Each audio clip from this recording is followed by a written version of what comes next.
Welcome into another edition of PTN Extra. Courtney Mims alongside Mike Irwin here. Mike, it's basically Ask Mike 2.0 with just you and I on the set today. Alyssa is in Paris and Evan and Jacob are out doing different things. So it's just you and me today. And we're going to talk about one of the biggest stories in college sports, and it's been surrounding scholarships. According to a report from Yahoo Sports, the NCAA finalized the roster size limits that will allow athletic departments to distribute millions of dollars in new scholarships to athletes. So how many more scholarships are we talking about? Well, let us show you. Football going from 85 to 105. That will also be their roster limit. We're going to talk about the implications of that in just a second. Basketball getting 2 more scholarships, but a big one. I know everybody is excited about this. Even Dave Van Horn, they get 34 scholarships instead of only getting 11.7 that they had before this. Now they have a chance to basically put their whole roster on full scholarship if they won. Softball in a very similar boat. They get 13 more scholarships. Volleyball as well. This new model expected to begin before the 2025-2026 season. Mike, I want to bring this up first. Let's go to baseball because I know that is huge for the sport. Dave Van Horn has been outspoken about how it's so hard to do what they do and only have 11.7 scholarships. Now having 34, this has been a long time coming. Yeah, when they came up with the Title IX formula decades ago about how they would distribute, the idea was you had to give fewer men's scholarships in some sports and give more to women, because how do you balance out the fact that there is no women's sport like football that has all these 85 scholarships or whatever? So, but men's baseball got the short end of that and has had the short end for decades. Baseball coaches were forced to basically try to construct a roster in which a few key players might have gotten a full scholarship, but a lot of others are getting partial. You might get half, you might get 3/4, you might get 1/3, you might get just books. So this puts baseball where it should be, which makes it a legitimate sport, because it always has been. Baseball programs are starting to draw more and more fans. College World Series is huge. It's become just like the football playoffs and the NCAA basketball tournament. It's big. So now baseball joins the big boys. It joins the big boys. You get almost full scholarship for everybody. I love that. And obviously it's going to be based around what your athletic department has and how many you can get. But we were kind of talking before the show, and we think baseball will be given, hopefully, here, all 34 to play with, just because of how much revenue that baseball generates, right? Yeah, I mean, it depends on the athletic department, what their budget is, what are you going to do? I mean, just because you are allowed that doesn't mean all schools will do it. You got to be able to afford it.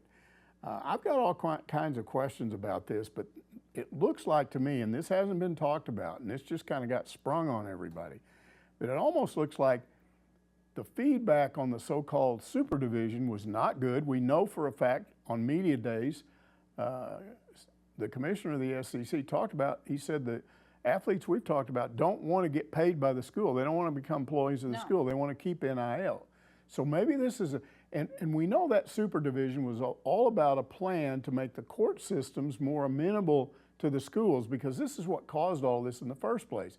There was a feeling on the part of the courts, and it started with the Supreme Court and moved on down. You've been taking advantage of these athletes all these years. Coaches' salaries have gone out of sight with these new TV contracts. Not just head coaches, coordinators, even assistant coaches are all making $500,000 or above. Yeah. And why are the athletes still getting just a scholarship? So they took that approach. So any of the rules about recruiting and the way they've used the portal to bring in players, it was almost like the courts were taking the approach there should be no rules. And it created a crazy situation, really, where schools were just stealing athletes from each other with money. Something had to be done about it. So if you're trying to make the courts satisfied, yeah, we like what you're doing now, we're going to allow you to have some rules now. Maybe this is the alternative to that. You're allowing more athletes in other sports to be involved, and maybe the idea that you're giving more scholarships is a better idea than you're giving everybody money, and so maybe they're more satisfied that some people are going to get these NIL deals and others aren't, because I cannot imagine if you're going to expand all these scholarships and all these sports that you're going to give every one of them money to. How are you going to do that? Well, I don't think it's going to go, the NIL is going to go away. I don't No. think that's the case. But I do see what you're saying is like maybe we're trying to give more money to the athletes is what they're trying to. What the NCAA wants is they want some control on using NIL money to recruit, because that's the big problem right now. You just get into a bidding war. A&M gets into a bidding war with Texas. Oh, we'll give you this. No, we'll give you, and it's a high school kid. The old rule was you cannot discuss any of that with a high school kid until they say, I'm signing with you, and you get on campus and they go, here's your NIL deal, opportunities. We've got some agents. You can pick one of them. You can work your own deal out.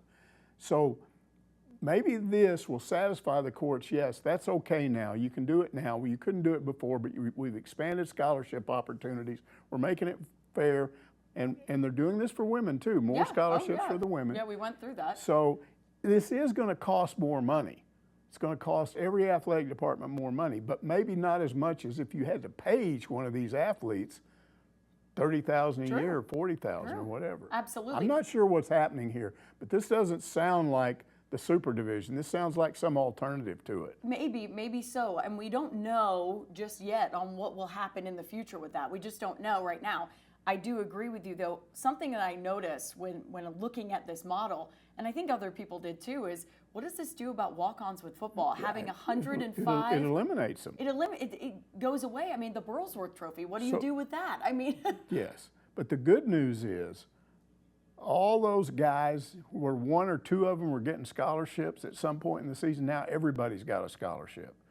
So I think from a practical standpoint here in Arkansas, we've heard over and over, Barry Lunny said this when he was trying to get the job, when he interviewed with Hunter Yurachek about what he would do if he became the head football coach here, because he grew up in this state, he played high school football in this state, he coached here at Arkansas. He said, you gotta have more in-state kids in your program. They're good for the program. Even if they're not starting, they're good for the program. Well, now I think that's what you'll see. Okay. You'll see a lot of in-state kids that could have gone to some other school because they got a scholarship at that school. Maybe it affects Arkansas State. A bunch of kids that would go to UCA or Arkansas State will now come to Arkansas anyway because they can get a scholarship. Or, you know, kids that could go out of state and get a scholarship but couldn't get one to Arkansas, now they'll have one. So the point is, I think you're going to see a much bigger presence of Arkansas kids on that roster. What's the value of that? The value of that is in the locker room, because players they don't just walk around isolated. They're all interacting with each other all the time.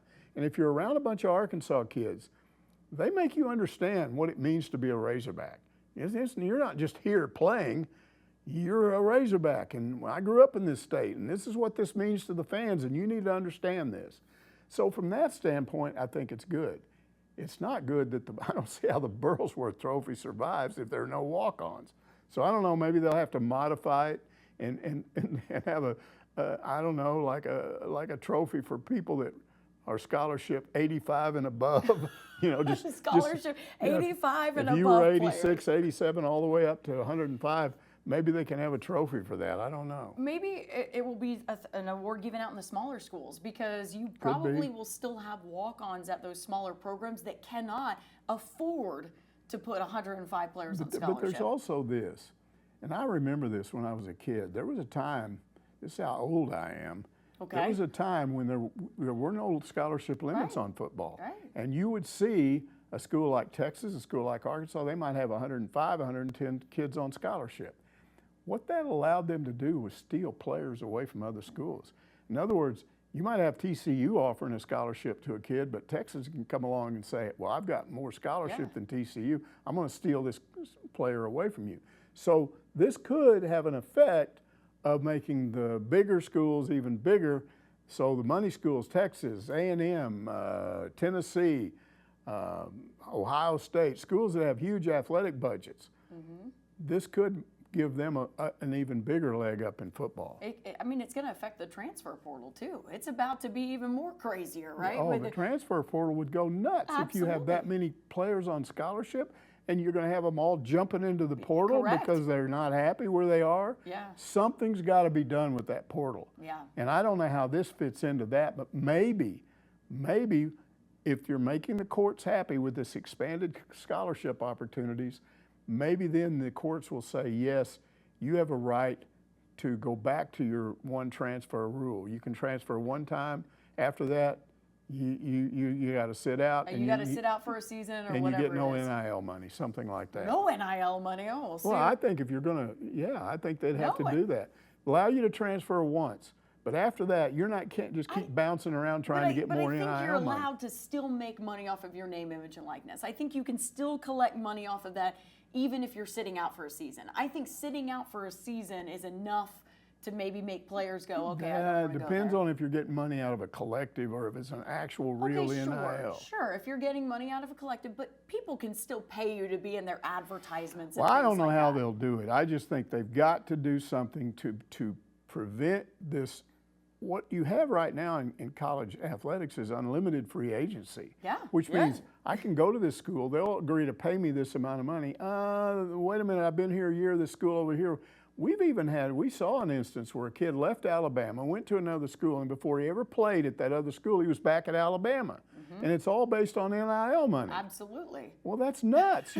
So you got to have something. Maybe that you have to sign a contract. Maybe there's just things that have to be put into place to prevent this kind of craziness. Because if you have this many guys on scholarship, I promise you, the transfer portal will be enormous. It will. That's one of the things too that you look at this and you go, this just shook up the transfer portal that much more. So it's going to be more of the wild, wild west. That's what we're expecting in the future here. Mike, I'm going to end on a bit of a funny note, right? We've talked about SEC Media Days and how it's important that you win that press conference, that you go in there and that you're confident, that you're ready to go. Say what you want about Sam Pittman. I know people have their thoughts on how he did at Media Days, but he went in there with a plan and attacked it and looked really good at SEC Media Days. Had a lot of people talking about how well he did. The conversation on social media is different today around Big Ten Media Days, and the UCLA head football coach will show you what he did. Coach Foster, welcome to the Big Ten. We'll begin with your opening statement. How you guys doing? I'm happy to be here. Glad to be a part of this great conference. Finally putting two great emblems together, UCLA and the Big Ten. We're a school that's won, 123 championships, so this fits us being right in this conference. Football-wise, we're just excited. I'm sure you guys don't know too much about UCLA, but our football program, but we're in LA.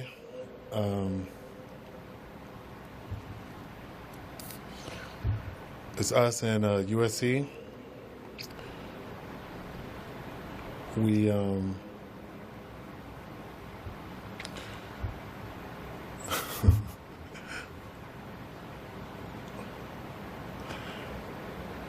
I'm just basically excited, really. That's it. Any questions? In a second. Mike, I don't think he won the press conference. I'm going to be totally honest with you. It reminds me of when you were in school and your teacher told you, okay, read these 3 chapters and you can get asked questions tomorrow, so you better know the answers.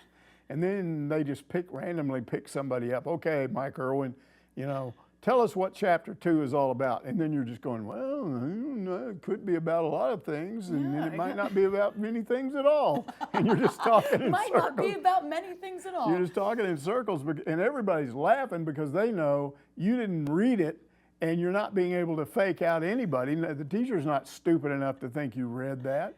So, he just didn't do any homework. I think he just said, oh, yeah, I'll just show up and talk. And then they went, okay, tell us what it means to be in the Big Ten now. I guess we're glad to be here. No, they're excited. They're very excited to be in the Big Ten, Mike. That is what I got from that speech right there. It's so funny because this is why it's so important. You have Sam Pittman. You have any SEC football coach that walked up there, Kirby Smart, Brian Kelly. They all had their prepared opening statements, right? Give your opening statement. Here's my prepared opening statement. He didn't have one, did he? He didn't have one. And I wonder who media prepped him for that. Where was his SID as sports information director? That's the guy that should be in trouble. Hey, exactly. He should have written one for him. Yeah, where were you when this went on? I mean, I love the little geography lesson. Is that many of you don't know about UCLA? Well, we're in LA with USC. Really? You think they're that dopey in the Big Ten? They don't know where those two California schools are located? Nope. No, hey, he gave us a nice geography lesson. I knew That's that when fine. I was about 8 years old. So Yeah, I know. It didn't give us much there, but hey, that's why it's so important to win that press conference. And it is the talking season after all, and this is what we're talking about. That's going to do it for PTN Extra. We'll see you next Wednesday.